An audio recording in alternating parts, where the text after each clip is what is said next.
चलो बच्चों, आज की वीडियो में हम लोग कर रहे हैं 3D ज्योमेट्री के अंदर अगर दो लाइंस हैं तो उन दो लाइन के बीच में एंगल कैसे फाइंड आउट करना है।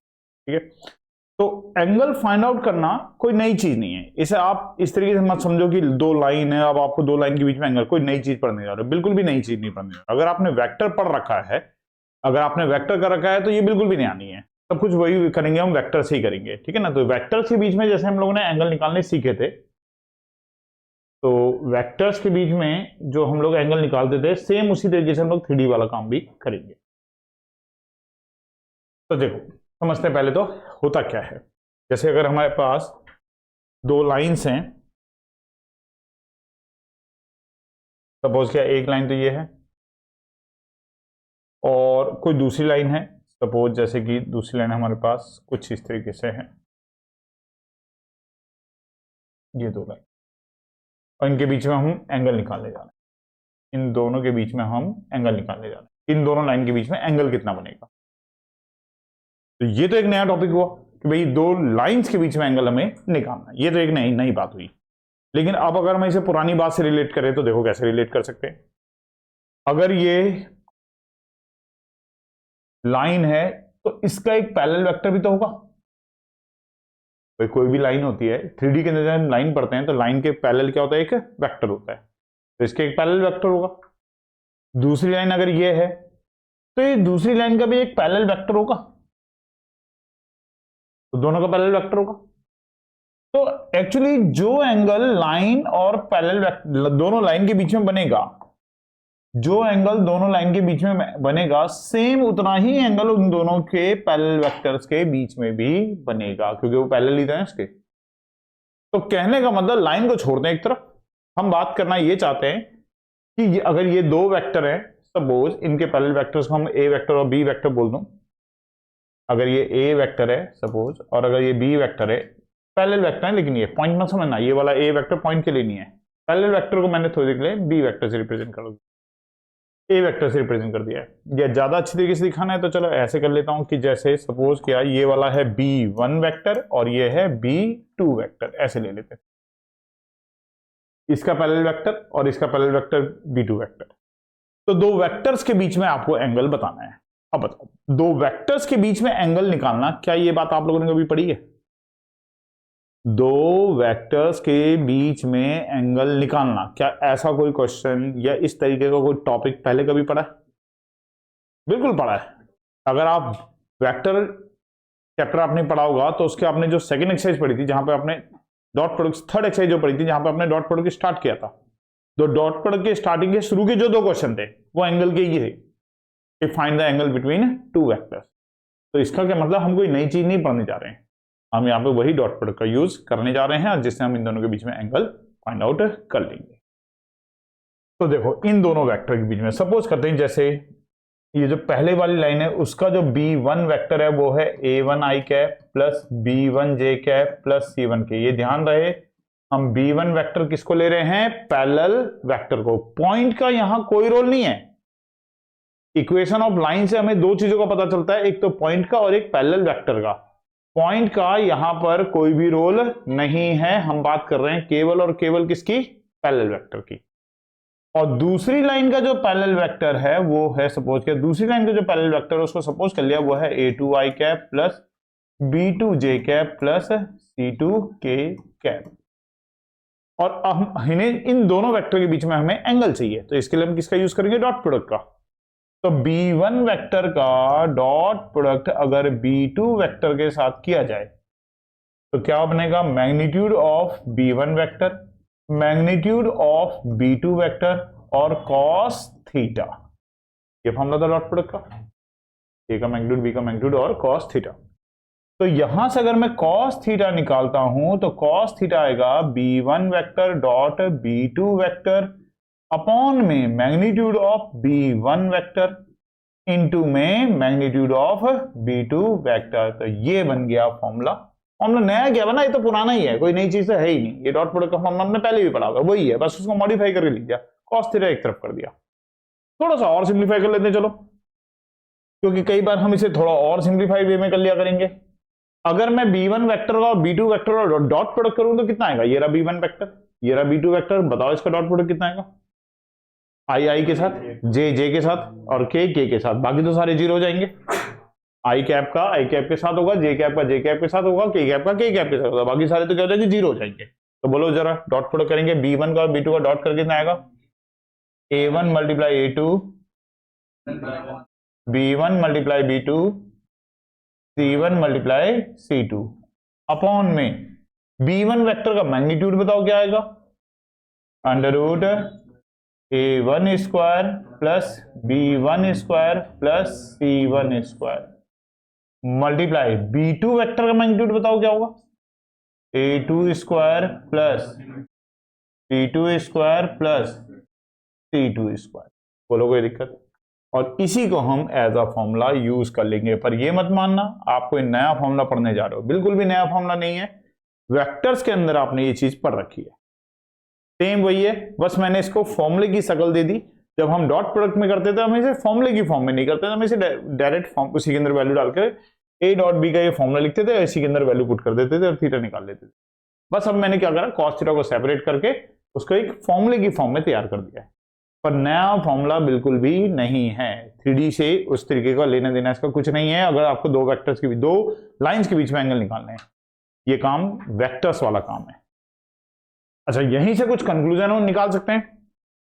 अगर ये दोनों लाइंस एक दूसरे के परपेंडिकुलर हो तो, if lines are perpendicular to each other, अगर ये दोनों लाइन एक दूसरे के परपेंडिकुलर हुई तो थीटा कितना होगा, थीटा अगर 90 होगा तो कॉस थीटा कितना होगा, 0। कॉस थीटा अगर 0 हुआ तो ये सारा का सारा क्रॉस मल्टीप्लाई में आके कितना बन जाएगा, भाई ये 0 हुआ, कॉस थीटा 0 हुआ, तो ये सारा का सारा अगर क्रॉस मल्टीप्लाई होगा तो सब कुछ क्या हो जाएगा। तो कंडीशन कुल मिला के क्या बचेगी हमारे पास, A1 A2 plus B1 B2 plus C1 C2 और इक्वल टू में क्या हो जाएगा, 0। इक्वल टू में क्या हो जाएगा, 0। तो ये कंडीशन है। अगर आपको कभी ये प्रूफ करना पड़े कि हाँ भाई ये दोनों लाइन एक दूसरे के परपेंडिकुलर हैं, तो उसके लिए आप उसका A1 A2 plus B1 B2 plus C1 C2 की वैल्यू निकालना। दोबारा रिकॉल करते हैं, A1 B1 C1 क्या है, ना ना ना ना ना, A1 B1 C1 क्या है, पैरेलल वेक्टर के डायरेक्शन रेशियो पहली लाइन के लिए। A2 B2 C2 क्या है, पैरेलल वेक्टर के डायरेक्शन रेशियो दूसरी लाइन के जो है दूसरी लाइन की जो पैरेलल वेक्टर है। पॉइंट्स का कोई लेना देना नहीं है यहां पर, पॉइंट से एंगल के बारे में कुछ नहीं पता चलता, ठीक है ना, तो ध्यान रखना इस चीज को। और यहीं पे अगर मैं बात बोलूं कि इफ लाइंस, अगर जो लाइन है if lines are parallel to each other, तब क्या कंडीशन बनेगी बताओ जरा। अच्छा, अगर दो लाइन पैरेलल होंगी, अगर दो लाइन पैरेलल हैं, जैसे ये दो लाइन है, ये रेड लाइन और ये ब्लू लाइन, अगर ये दोनों पैरेलल हैं तो ये जो वेक्टर्स आएंगे B1 B2 क्या ये पैरेलल आएंगे या परपेंडिकुलर आएंगे। अगर ये दो लाइन एक दूसरे के पैरेलल हो जाए, ये रेड लाइन और ब्लू लाइन पैरेलल हो जाए, तो इनकी जो वेक्टर्स आएंगे, छोटे वाली जो रेड लाइन और ब्लू लाइन है, ये पैरेलल रहेंगी या परपेंडिकुलर, ये भी तो पैरेलल ही रहेंगी। तो कहने का मतलब अगर दो लाइन पैरेलल होंगी तो उनके जो पैरेलल वेक्टर्स होंगे वो भी कैसे होंगे आपस में। तो मैं ये मतलब ये कहना चाह रहा हूं कि B1 वेक्टर और B2 वेक्टर एक दूसरे के होंगे parallel. If lines are parallel then B1 vector is parallel to B2 vector, ये कहना चाह रहा हूं मैं।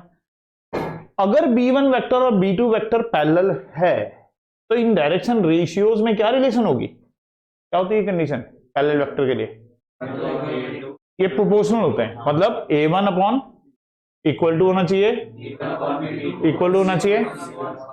इस तरीके से इस कंडीशन से हम ये बात चेक भी कर सकते हैं कि दोनों लाइन एक दूसरे के पैरेलल है या नहीं है। तो परपेंडिकुलर होंगी तो उनमें A1 A2 plus B1 B2 plus C1 C2 0 आना चाहिए। पैरेलल होंगी तो उनमें A1 अपॉन A2 इक्वल आना चाहिए B1 अपॉन B2 इक्वल आना चाहिए C1 अपॉन C2, ये तीनों बराबर आ जाना चाहिए, तो फिर वो कैसे हो जाती है, पैरेलल। देखो जैसे एक क्वेश्चन इसके ऊपर बेस्ड करते हैं। क्वेश्चन है सपोज कि फाइंड इक्वेशन, फाइंड इक्वेशन तो हमें दे रखी होंगी, एंगल की बात कर रहे हैं हम लोग। फाइंड एंगल बिटवीन लाइंस, दो लाइन दे दी, सपोज क्या पहली लाइन दे दी R vector equal to I cap plus 3j cap minus 2k cap plus lambda 4i cap plus j cap minus k cap. और दूसरी लाइन दे दी जैसे सपोज किया 3i cap minus 2j cap minus 8k cap plus mu 3i cap plus 2j cap plus 3k cap. अब मैंने बोला कि इन दोनों लाइन के बीच में एंगल निकालो। एंगल के लिए हमने अभी भी फॉर्मूला लिखा था, क्या लिखा था, cos थीटा इक्वल टू क्या होता है ए, ये मॉडुलस लगा लेते हैं ताकि वैल्यू नेगेटिव ना रहे, तो फॉर्मूले में हम लोग क्या करेंगे मॉडुलस लगा लेते हैं यहाँ पर। वैसे बहुत जरूरी भी नहीं है, पर कभी कोई वेरिएबल आ जाए तब हमें दोनों की जरूरत पड़ती है, इसलिए मॉडुलस साइन लगा लेते हैं। तो फॉर्मूला क्या होता है a1 a2 plus b1 b2 plus c1 c2 upon में under root a1 square plus b1 square plus c1 square multiply under root में a2 square plus b2 square plus c2 square. तो यहां पर जो हमें a1 b1 c1 या a2 b2 c2 मिलेगा वो क्या मिलेगा, a1 b1 c1 क्या मिलेगा, यहां से मिलेगा, ये जो लैम्डा के साथ है वहां से मिलेगा।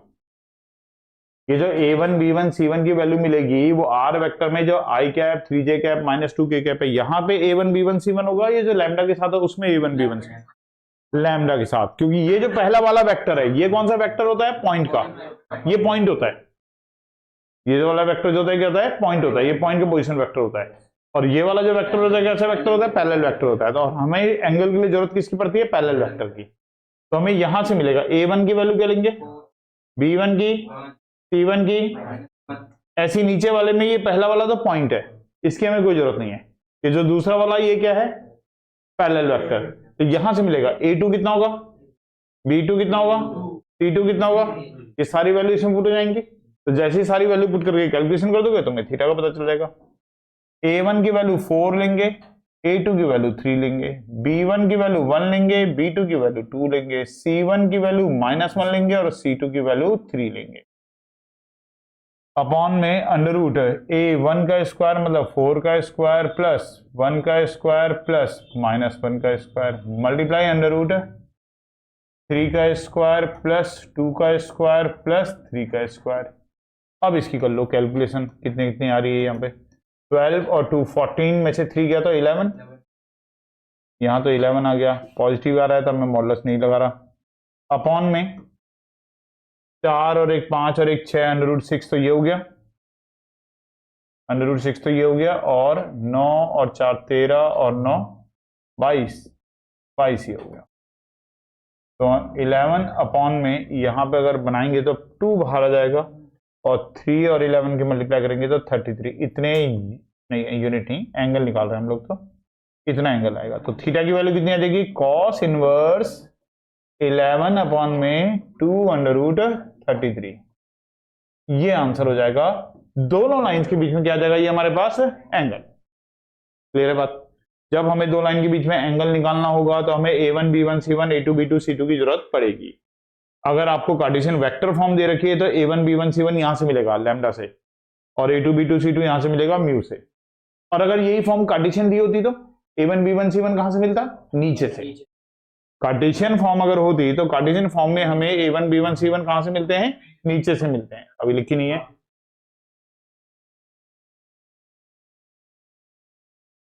यहाँ पे 16 17 18, हाँ यहाँ पे कैलकुलेशन मिस्टेक हुई है, ये यहाँ पर 18 हो जाएगा। तो 18 होने के बाद अगर यहाँ पे 18 होगा तो